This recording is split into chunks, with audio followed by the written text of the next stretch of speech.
Thank you so much, DCM ma'am, for coming, joining us today, and your presence here means a lot to us. You talked about the US-India strategic relationship. Do you think we are in the final stages of agreement on the trade tariff? So what I can tell you is that we are making progress, and in the last few months since the interim framework agreement was concluded in February, there have been exchanges and communication and discussions between our trade teams, and I think that the ongoing visit of USTR Ambassador Greer to India. He's had I believe, a day full of meetings today as well. I think is going to help bring us closer to it. I don't want to prejudge what has happened during that visit, but I can only tell you that both governments are looking forward to expeditiously moving to the conclusion of the trade deal, and we remained committed to figuring out how we can expeditiously conclude what is essentially a mutually beneficial bilateral trade deal that brings mutual prosperity and that allows us to essentially upgrade our economic and trade engagement with the United States. Very well said. What do you have to say about an organization like FIIDS that was based out of US, helping us with so many policies and advocacy? I want to applaud the FIIDS for the work it does, and I can tell you that for us it's so important to encourage these conversations and to be part of these conversations. As a democracy, we get power from the people on both sides, and as fellow democracies, it's so important to have people in the middle of those conversations about how we can strengthen our partnership and to believe in the vision that has been laid out by our leaders and contribute to that vision. And we really appreciate the role of the Indian American community, appreciate the role of people on both sides in India as well as in the United States, and take strength from it. Eventually take strength from it to carry the relationship forward. And FIIDS is doing amazing work, and I'm so glad to be part of this day in a small way, to bring 152 people from 25 states is pretty impressive. And I hope that it's bigger and bolder next year, and we continue the good conversation and continue expanding the virtuous circle of friendship and prosperity. Absolutely. Thank you so much for your support, and your presence today supporting FIIDS means a lot to us. Thank you so much, ma'am. Glad to be here. Thank you. Thank you to the FIIDS and to Congress and Friends of India for bringing us together today. And it's great to follow up on Bethany Morrison, our beloved DAS's remarks. I must say, we're talking about the magnificent India-US partnership, and I can tell you that I think that Bethany and I are great partners and co-collaborators as well, and we are in close touch and work closely on many of the important issues that she flagged to you, and I can tell you that we really benefit from her guidance and her support in the partnership, and are lucky to have her work on India. I also want to say that it's such a pleasure to be here today and to hear about what you've been up to the whole day. I understand there are about 152 of you have come from 25 different states to spend the day here on the Hill and to talk to members of Congress and to talk all things India and US. And it sounds like it's been a very productive day, a very positive day, and the kind of day that we can all get behind. I think that many of you are very strong advocates of the India-US partnership. The India-US partnership has been described as one of the most seminal and defining partnerships of the 21st century. I think that that description is justified, not because we are 100% aligned and agree on every issue, because we do not necessarily, as is natural, but because the strategic logic underpinning the relationship has become stronger with each passing year and has involved a wider number of stakeholders along the way. And I think that the year that has gone by and what we've managed to build together over the last year shows us the resilience of the partnership, and the fact that despite differences in perspective and position on a few issues, what has held this together is the importance of the endeavor and the strength and resilience of the partnership that has been acquired over 2 decades of commitment and vision and investment in what I often describe as one of the most important strategic endeavors that India has undertaken with any country across our history. And the depth of this engagement has helped us to further advance on the bilateral agenda. The reality, I believe, is that there is a lot that brings us together and that makes us stronger together. And that is a reality, and that is the vision that continues to guide us in our work here at the embassy. Das Morrison referred to the excellent meeting that recently took place between Prime Minister Narendra Modi and President Donald Trump. And as you all know, they enjoy a warm friendship and a bond and a shared commitment to advancing the relationship. And their recent meeting in France just reaffirmed the strength of our bilateral ties and the ambition that continues to guide us in our work. And we were also very happy to receive Secretary of State Marco Rubio to India very recently. I believe it was his first visit to India, and we're happy that he was able to spend the 4 hectic days in India, during which he had important bilateral engagements, but also participated in the 3rd meeting of Quad foreign ministers in the last 1.5 years or so since this administration, the Trump administration, has taken over.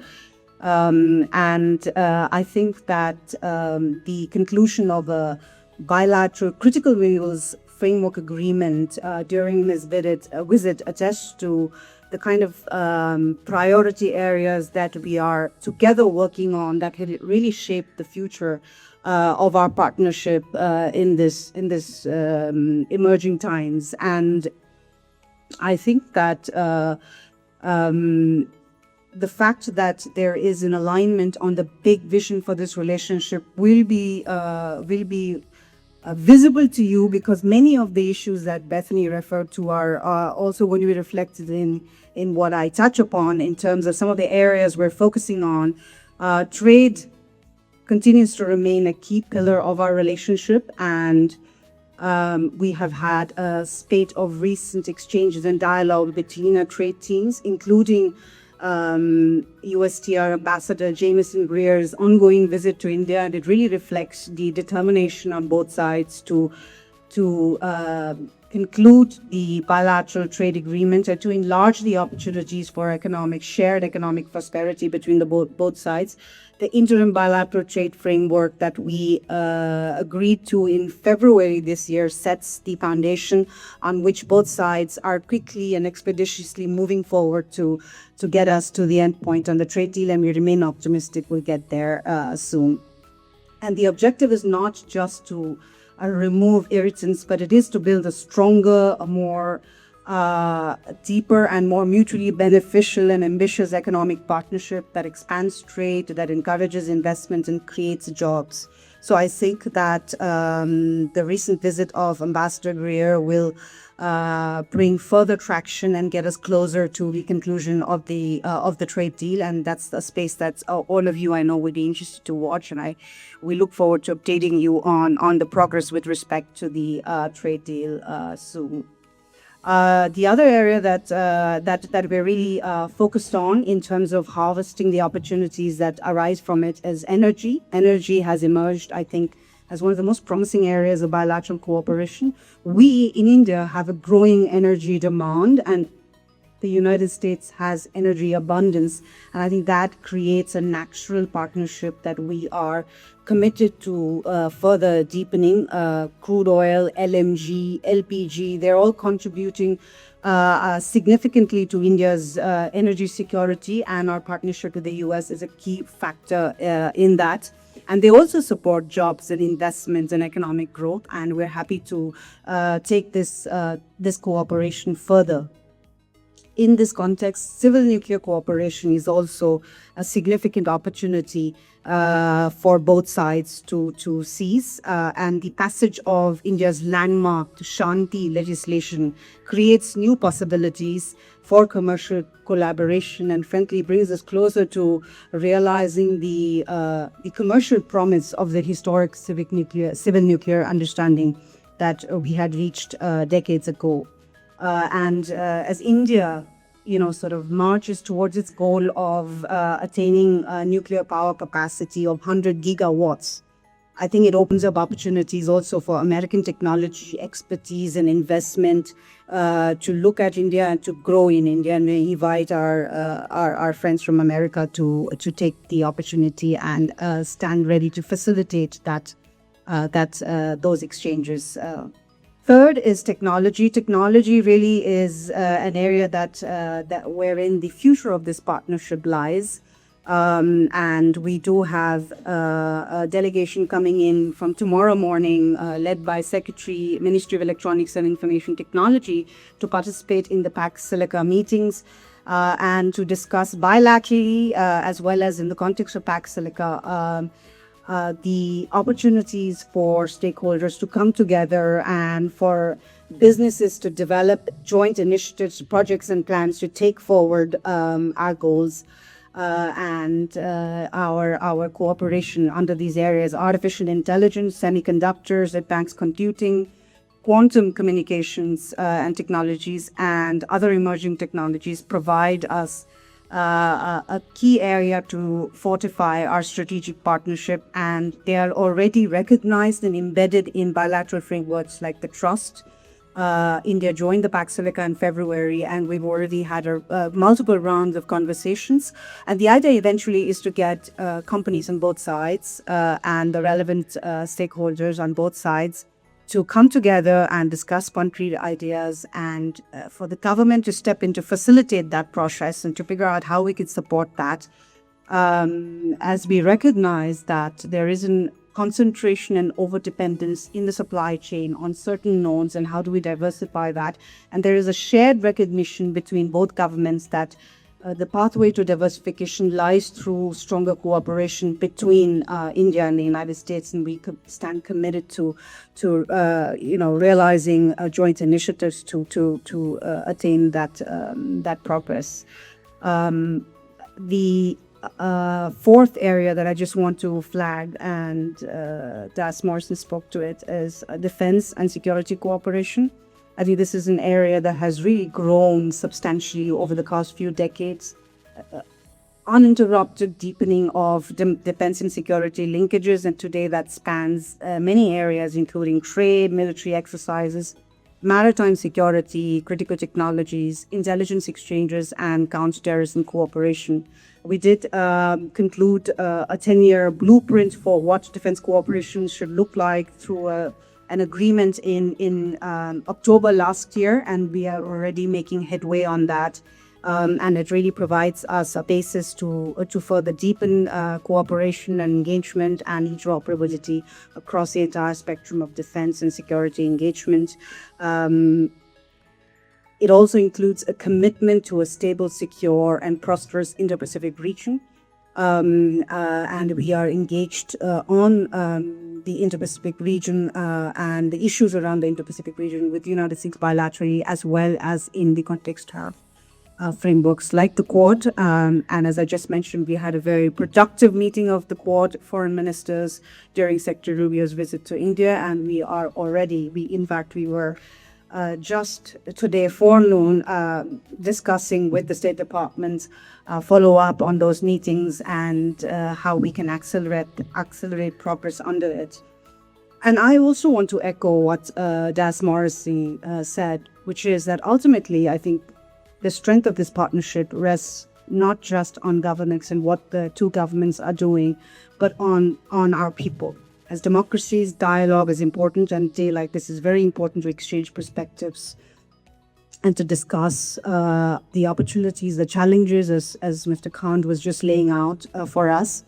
And we believe in India that the people are the ultimate custodians of this partnership, and the 5 million plus Indian Americans have really played a key role in transforming our relationship between India and the US into a genuine people-led societal partnership. And I want to reaffirm that we deeply appreciate the contribution of the Indian American diaspora in making this partnership between India and the United States stronger, and in continuing to work on it on a regular basis. I also want to recognize your contributions across business, technology, medicine, academia, entrepreneurship, public service, and in innovation in enriching both our countries. And we look forward to see you grow and thrive and prosper. And as a government, we're committed to making sure that that when we chart a way forward for the bilateral partnership between India and the United States, the diaspora community in the United States and our people at a broader level remain critical stakeholders in that process. Your voices matter, your perspective matters, and I can only tell you that as governments, we listen closely and we watch and we reflect on those perspectives and incorporate them in our work. And I think Des Morrison will agree with me that that is important to us as we shape our bilateral agenda. So I just want to say that this is something that we deeply support, and we look forward to remaining engaged with the diaspora. And thank you for your presence here in numbers today. I also want to, before closing, really appreciate the bipartisan support across successive administrations and Congresses that has helped sustain momentum and build confidence in the India-US comprehensive global strategic partnership.